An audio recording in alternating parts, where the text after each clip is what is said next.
Good morning and welcome back to the True Body Intel. Good morning. You don't even know if it's morning. You're going to know if it's morning or not.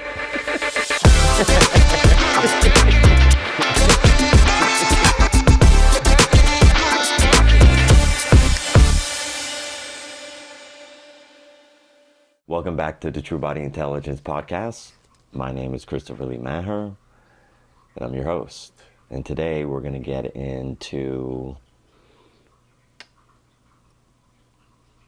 the lineage, epigenetics, genetics, how your ancestry is impacting your ability to create whatever it is you really want in the world, and how you can begin to use true body intelligence to break the chains, meaning the limiting beliefs, the inner deficiencies, the insecurities, and the fears that are in your family, in your culture, in your lineage, to begin to create more of the life that is you really want for yourself. So we're here today again, Christopher. I'm excited to hear what you have to say about the generational trauma and stuff. What would you say is the first thing that you dive into with people when they come to you when it relates to the generational stuff? I'm going to pivot. Oh, sure. Yeah. And I'm going to pivot based on our off-camera conversation, and speak to what you refer to as your body screaming at you, right? And I know that. I've had my body screaming at me. I mean, any one of the listeners has had chronic pain or some kind of debilitating injury, whether they're an athlete or they're an IT guy that sits at his desk for 16 hours a day, your body is always giving you signs, always, whether it's a headache, whether it's an earache, whether it's pain in your kidneys or excessive tension and stress in your low back. The body's always communicating. And when we ignore it, it turns up the volume. And we ignore it some more, and then it turns up the volume. And for people who have really strong will centers, I have a strong will, so I can tolerate a lot, and I can stay focused on my goal, even if my goal is bringing me pain. I'll still keep trudging through because I bought into what everybody bought into for thousands of years, that anything worth having is worth working hard for. And when you're going in the opposite direction of where your soul wants to go, right? This is a different conversation. The body then fights back, right? The soul starts communicating, hey, I need you to turn left. And the body's like, well, my conscious mind said that this is my goal, so I'm still turning right. And the soul says, no, we're turning left. And the body says, no, my conscious mind says we're turning right. And now you have a battle going on, right? You have this internal war happening, and the war is creating restriction, right? Which then leads to stiffness, which then leads to intermittent or chronic debilitating states of discomfort or intense fixed stabbing pain, right? Some people, it's dull and achy. When things are dull and achy, they come and they go. So I'm still going to keep doing what I'm doing. This is part of the process, right? That's a story we tell ourselves. This is just part of being an athlete, dealing with soreness and is normal, right? But dealing with joint pain, that's abnormal, right? Your joints are never meant to be in pain, right? Your nerves are never meant to be inflamed. And so how do we use that to realize that this pain is leading us somewhere? And if we follow the breadcrumbs and we reach out, we take a risk, and we find somebody who can help us, we now have an opportunity to break that pattern. And the question is, well, where do these patterns come from, right? The patterns come from, well, our lineage. If your dad laid brick, then you love your dad, get along with him. He's been your hero your whole life, so the chances that you're going to lay brick, those are pretty good. And the physical challenges your dad had at, 63, chances are you're going to end up with those too. If we go back and we look at your dad's dad, oh, guess what? He laid brick too. And so there's a history. And when people are stressed, well, guess what they do? They lean on their history. So if your dad leaned on cigars and whiskey, you love your dad. Because you love him, you see the things that he's doing, and you think, well, those things are for me too. And then you start leaning on those things. And so when people come to see me and they want to go through want to become part of the True Body Intelligence Club, right? That pathway. I have to investigate what's been going on, at the very least, back to their grandparents, right? Because those are where all the clues are. And as we start to understand your grandparents and your great-grandparents' relationship with history, with reality, maybe they came from Ireland and they were potato farmers, right? Maybe they came from South America and they were laborers, right? And you're coming to America at that shot, at the title of experiencing freedom. And the question is, what was freedom to your ancestors, right? Freedom could be feeling safe, right? I ask a lot of people that I meet who are, anywhere from 25 to 65, what's the difference about living here in the U.S. versus where they came from in Russia? And most of the time the answer is, oh, I feel more safe here. And whoever your grandparents are, they came to this country for a reason, or your great-grandparents, or your great-great-grandparents. They came here to get away from something. Because what is America made up of? It's made up of peasants, right? What I mean by peasants, people who came from all over the world, who were in a situation that was unattractive or difficult in a way that was no longer acceptable. And they took a risk, right? They maybe grabbed a family heirloom and sold it, got enough money to get on a flight or a boat. And they got over here and they started with nothing and they figured it out. And so when you look at people who are in pain, any kind of pain, whether it's physical pain, emotional pain, psychological pain, energetic pain. What I mean by energetic pain, I mean they're exhausted, right? It's painful to get out of bed. It's painful to move forward. They feel like they're moving through quicksand.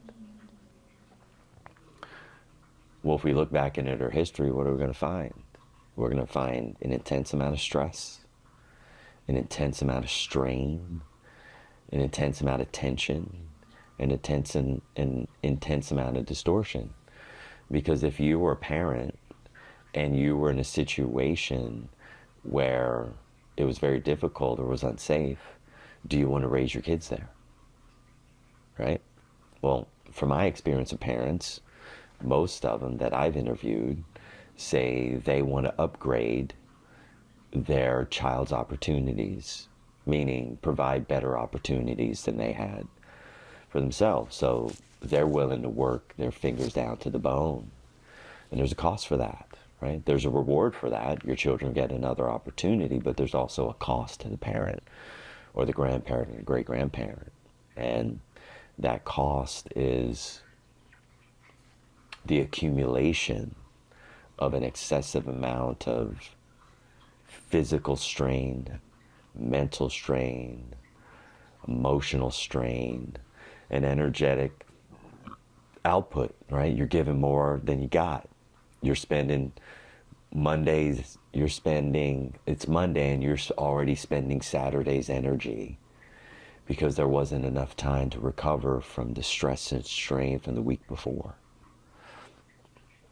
Well, do that day after day, week after week, month after month, year after year, and then sure, your dad goes to reach for his sweater in the closet and he collapses on the floor.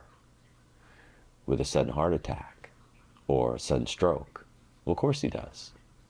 Because the stress and the strain, decade after decade, has now made him internally weak. And now I'm lucky enough to be sitting with his son or daughter, and they're wanting to break that pattern. But we got to know the pattern. We got to understand the person, right? We got to look at what they eat, look at how they sleep, look at how they communicate, look at how they walk, look at how they stand. What's their posture like? What's their energy like? What's their mood like on a consistent basis? All those are clues, what's their level of passion, unbridled versus depression. What's their level of, what's their relationship with food, with drink, right?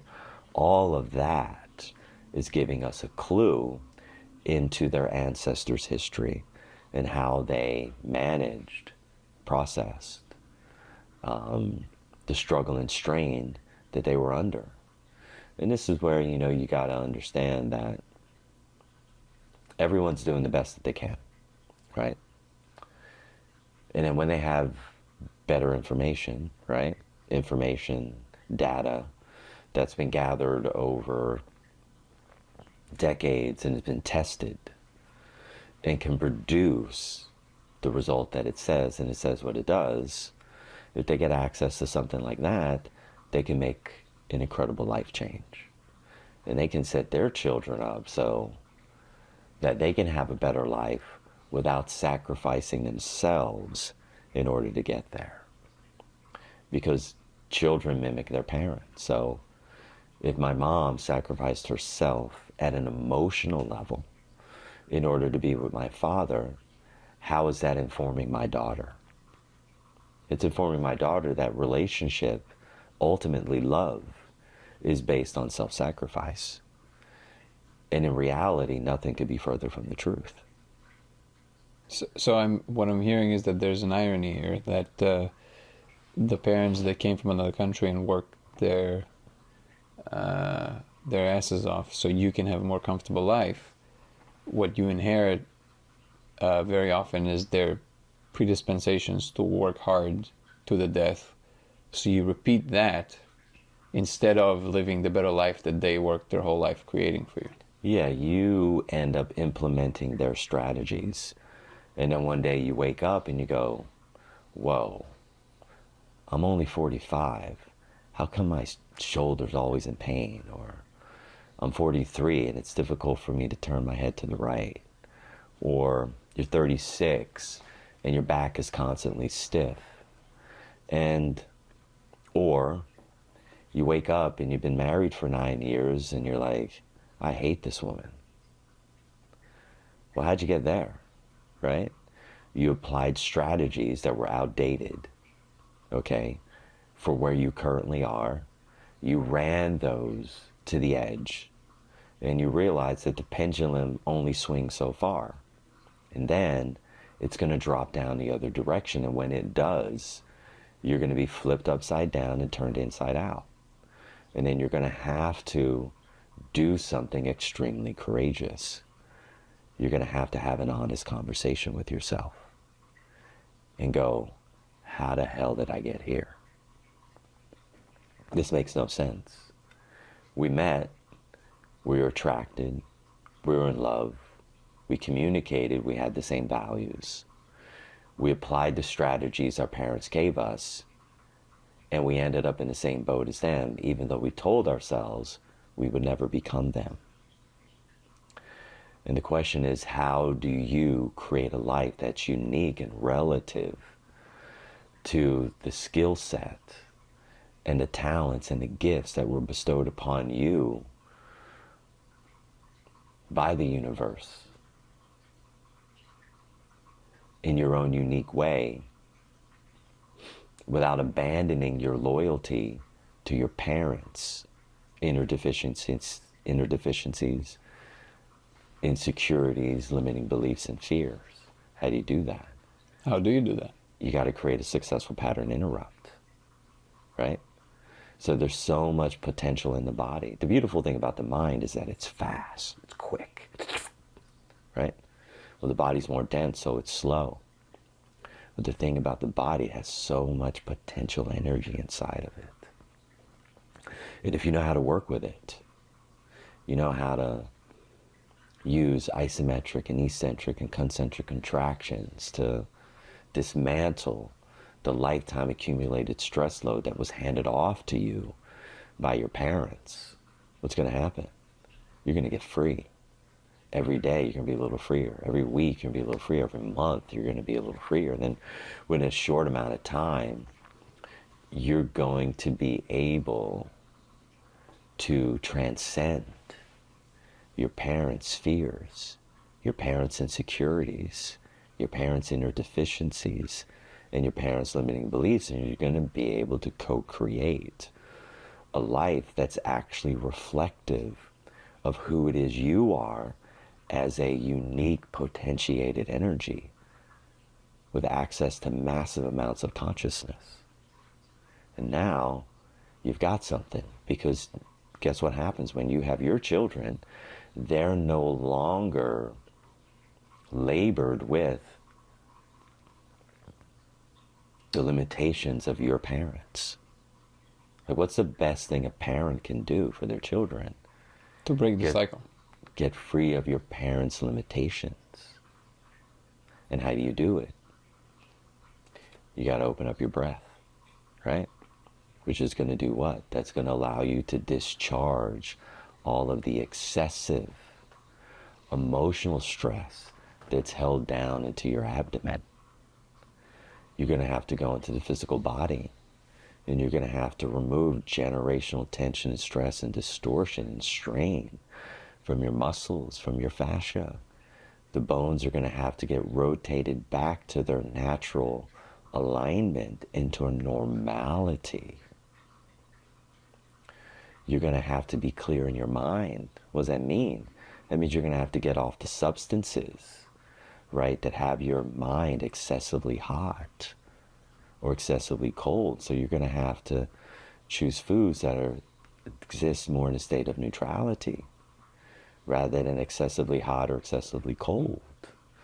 And then you're going to have to work with your energy. You're going to have to start to circulate energy through your channels and start to open up those pathways so that those higher functioning levels of consciousness that emanate from the center point of each one of your organs is accessible to you at every moment of the day. And now you have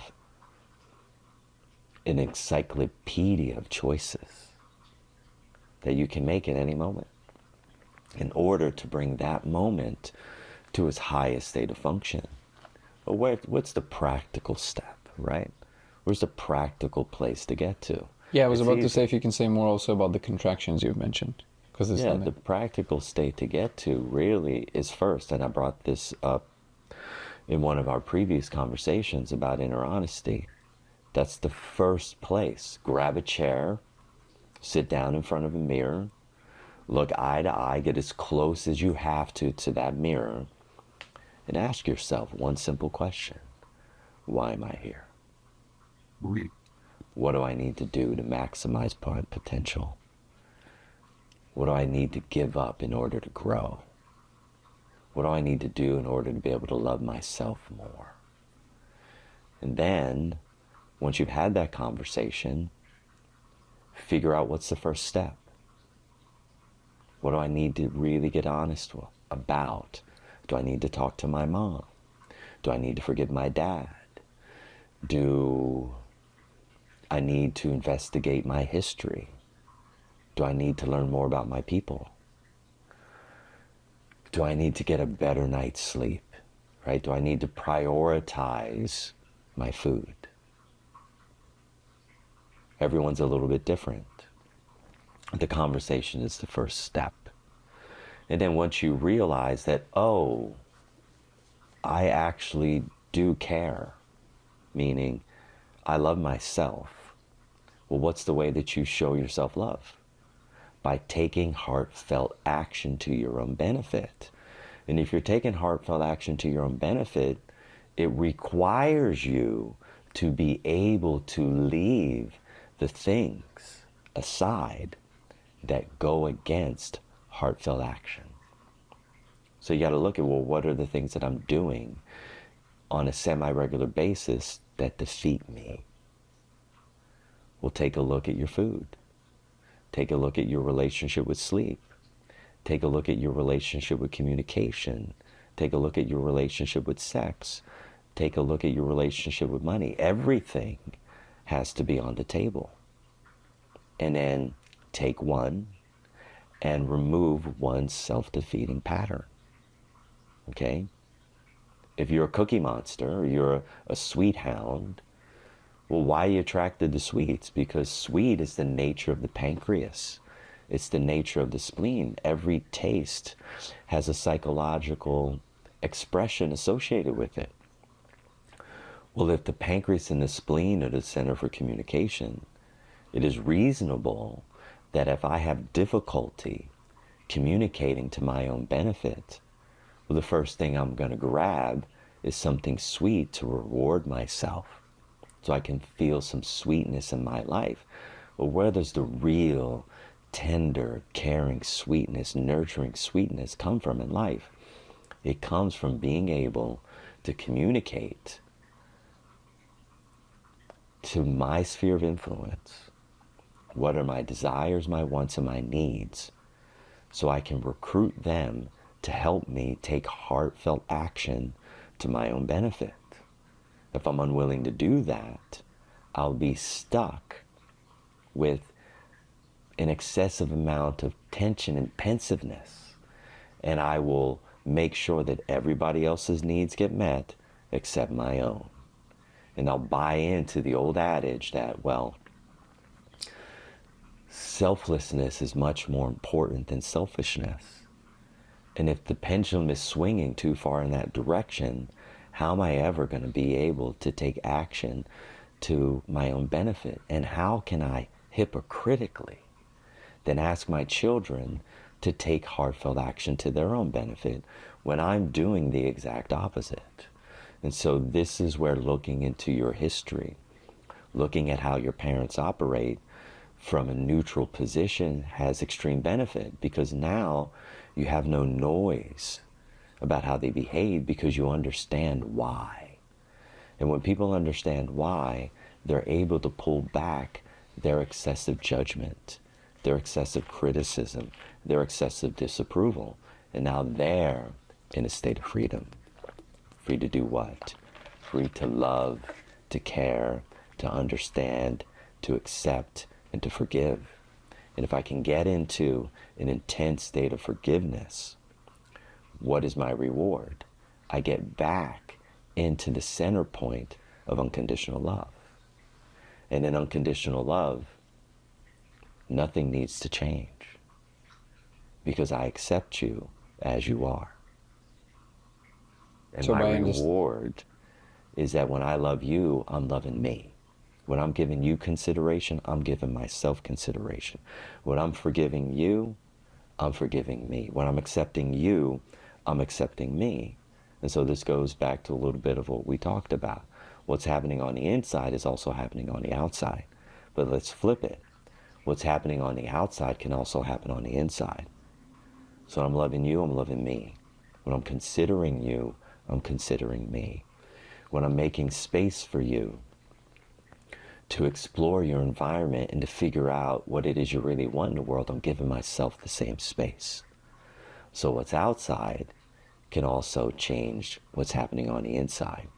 So you can go into your life, and by taking heartfelt action to your own benefit through a thorough investigation of where you come from, what your people have been about, and knowing your history, it gives you opportunity to let go of deep levels of insecurity and confusion. So now you can operate with a clear mind and again, take heartfelt action to your own benefit. But when we say your own benefit, what does that mean? It means you. It means your family. It means your lineage. It means your community. It means your culture. It means your nation, where you come from. It means your globe. And so it always comes back to us. Always comes back to us.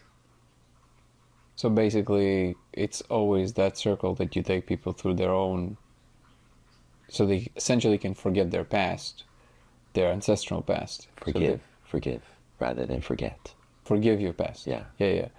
So basically, they forgive their past, their ancestral past, and by doing that, they're opening a completely new space for themselves to express themselves for who they really are. Well, they're making more space. The algorithm's a little bit different. It's very difficult to jump to forgiveness because first you have to have enough love and enough care inside of yourself to be willing to investigate. And through the process of the investigation, you have to be willing to understand. See, my ability to love unconditionally is relative to my willingness to be able to understand. My ability to understand has the opportunity to lead me into a greater state to love unconditionally. So, care is the beginning of that step, which then leads me to take action to understand. And then from understanding, I can now bridge into acceptance. And now once I accept, I'm now on the pathway of beginning to forgive. And then once I step into forgiveness, there's an opportunity to shift back to the center point, which is unconditional love. So it's a process.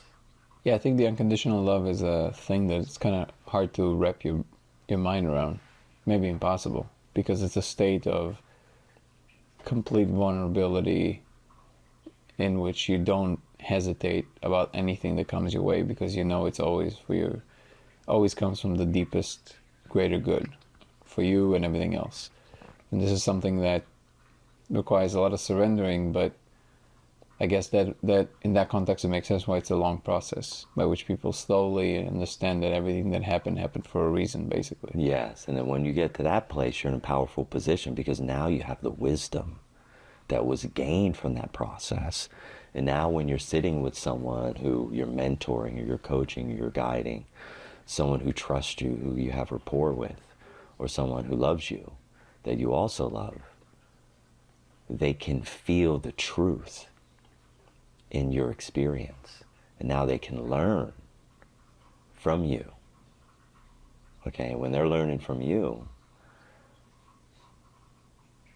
your entire experience that was difficult that you went through now has exponential value. So you heal so others can heal in your presence. Yes. And then when you healed yourself enough, others heal in your presence without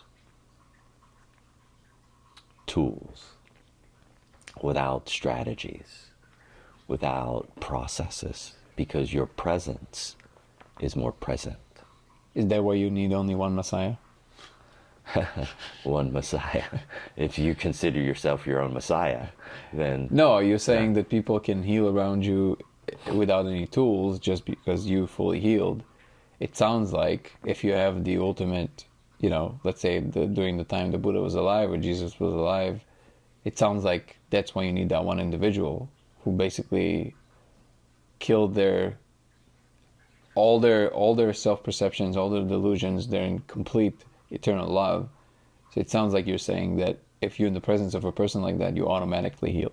Is that correct? Yeah, right? well, think about this. Why would fishermen, right? These are blue collar workers, right?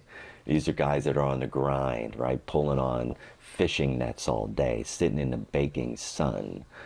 Why would they give that up to follow a man into the desert, right? If there wasn't something so magnificent about that presence, why would they ever give up what they were doing? Like, they have families to feed, they have children, right? These fishes are how they make their living, right? They have brotherhood. They have what everyone else has. Why would you abandon that to go this direction unless there was something very extraordinary that person had done to themselves that made you feel inspired enough to then want to share that with other people? I mean, it had to be something extraordinary. And so this happens at a lesser level and an intense level every day. Like, every one of your friends who has grown in a way that's greater than you in that particular aspect of their being, when you're with them, you get that upload automatically, right? So, this is happening all day long. So in a certain sense, everyone has the opportunity to be everyone's Messiah wherever you're checked out and they're checked in. And so by scouring my life and looking at the places where I'm checked out and then working on refining those inner deficiencies into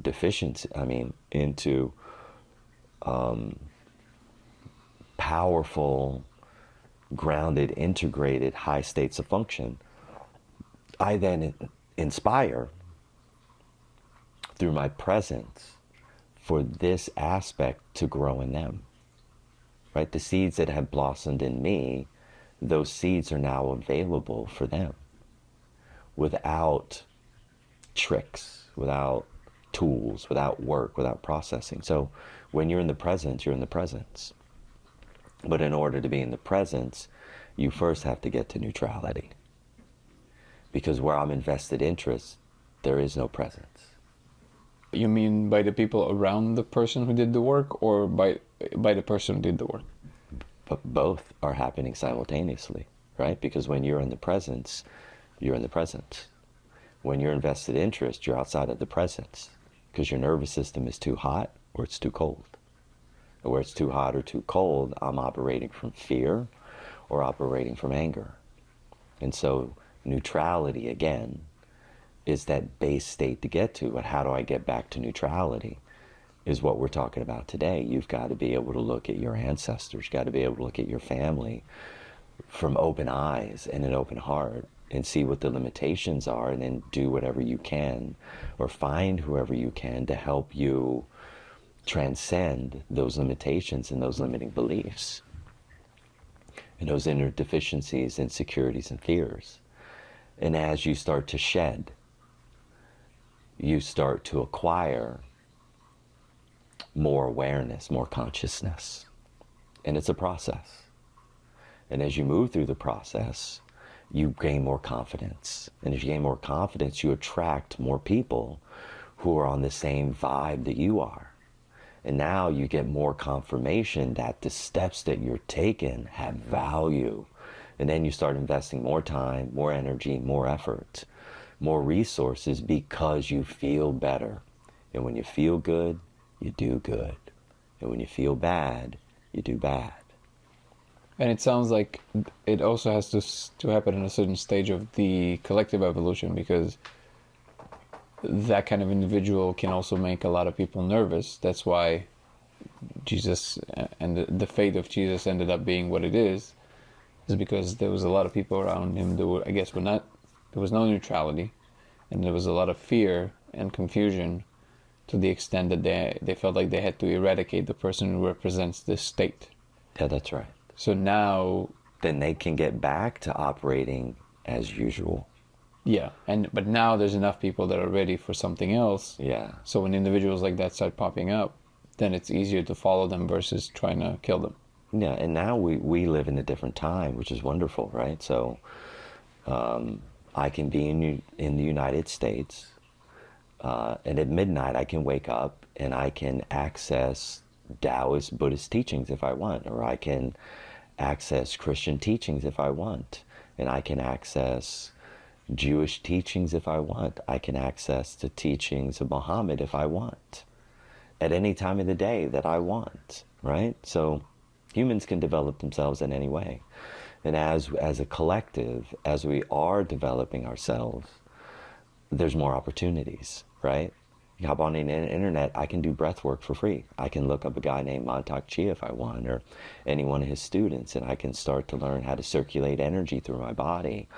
All I have to do is be willing to take a risk to develop myself more. Because the information's here. It's the action that needs to increase. But in order for somebody to be willing to take action, they have to have a motivation. They have to have something they care about that's greater than the station where they're already expressing their potentiality that's limited by what we keep talking about. The inner deficiencies, insecurities, limiting beliefs, and fears that have been passed on through the genetics and the epigenetics and from the environment. And once they find that motivation, and there's nothing more motivating than pain, there's nothing more motivating than loss, because pain's uncomfortable. And even the strong-willed, like us, we do get to a place where we're like, okay, I think I need to shift my mindset, because this sciatic pain moving down the left side of my leg, I gotta find something out about it. I need to investigate this. I'm tired of living with it. I'm willing to transition out of my current state of thought, of movement, of position, of emotion, of energy, of consciousness. I'm ready to shed this pain. And when that happens and they make that decision, that's a very powerful day, because they're saying bye to their ancestors. But what aspect are they saying bye to? They're saying bye to the limitations of their ancestors' experiences. And now they're co-creating a whole new reality, which is also freeing and upgrading their ancestors energetically. So those stewards for change that are here on the planet and doing that deep kind of work, bravo. We need every one of them. Why? Because we have these children here on the planet, and what do you want to provide? You know, provide greater opportunities for those who are behind us and for those who are in front of us and those who are with us. And so how do we do that? We get present, centered with ourselves first, rather than looking outside like, oh, look what Ukraine's doing. Oh, look what the Russians are doing. Oh, look what the Palestinians are doing. Oh my God, look at what the Israelis are doing. Look at what the Iranians are doing. Look what the Americans are doing. Forget about focusing on them. Focus on yourself. Like, get off your ass, right? Grab that chair, sit in the mirror, look at yourself and be honest. Have an honest conversation. Like, look deep into your own eyes and find out, why are you here? Question yourself. And then take a risk to reach out to somebody who may be able to help you. And that heartfelt action you're taking to your own benefit is benefiting all of us. And that inaction that you're stuck in, well, it's also affecting all of us, because everything's connected. Sounds like another subject. Sounds like, yeah. Sounds like another subject.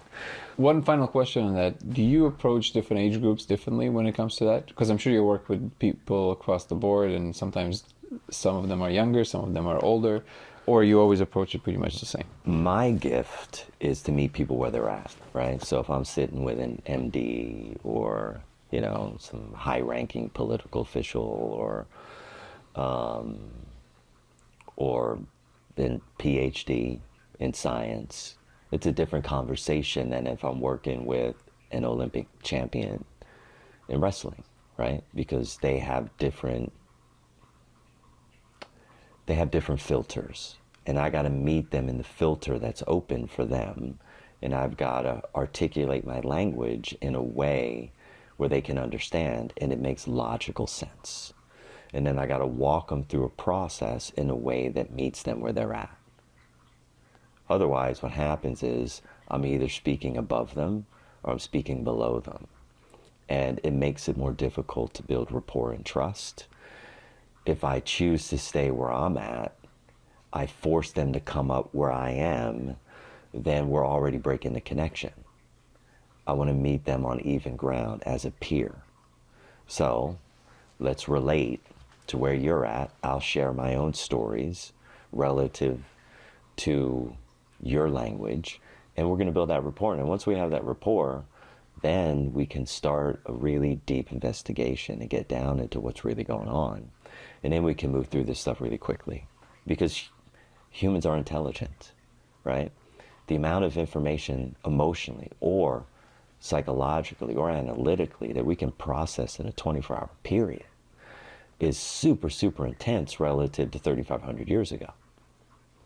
like advanced beings 3,500 years ago, right, are operating at an average level today, right? So we're in a different place in reality, and so we can go fast, and we can meet them where they're open, and people are usually open around their family, so that's an easy place to start. So all this conversation about how to understand your past and then sever your connection with it, so you, or completely forgive it, so you can become your own person and your own individual, complete autonomy, made me think, what is the next step after that? What do you recommend for people to do after they start really waking up to their true potential and what they can be? Where we have to pivot next is getting into the physical body and really sort of giving a download on the different systems, because without the ability to go into your body, your mind is only going to be able to hold back your negative stress patterns for so long. It's going to be like a dam that has too much water behind it, and eventually it's going to crack. And then you're going to feel bad about going back to where you were, being right back in the same position again. And then you're going to have guilt, you're going to have shame, you're going to experience feelings of hopelessness. And so going into the body allows us to shore up that dam, to make sure that regardless of the amount of water that is behind that dam never budges, right? It holds back.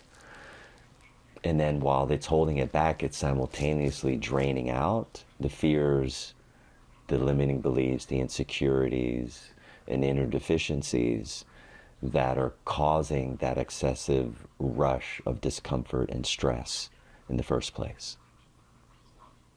So I think we're going to get into the body and educate you about Bestersize, Ma Xing, and a bunch of other tools that are part of the True Body Intelligence program. Thank you for tuning in to today's content. This will be made available in its full form of everything we put together for you at truebodyintelligence.com. And at truebodyintelligence.com, you can tune into my book, Free for Life, a U.S. Navy SEAL's unique journey to inner freedom and outer peace. And there I will teach you at a much deeper level. And this will be really, really, really good reference tool for you. Plus, the audiobook has an opportunity to allow you to start the program already by purchasing the one with the energetic integrations, and that will help you get started. All of this content will also be available on all major platforms: Apple Podcasts, Spotify, Instagram, TikTok, Facebook, X, and YouTube.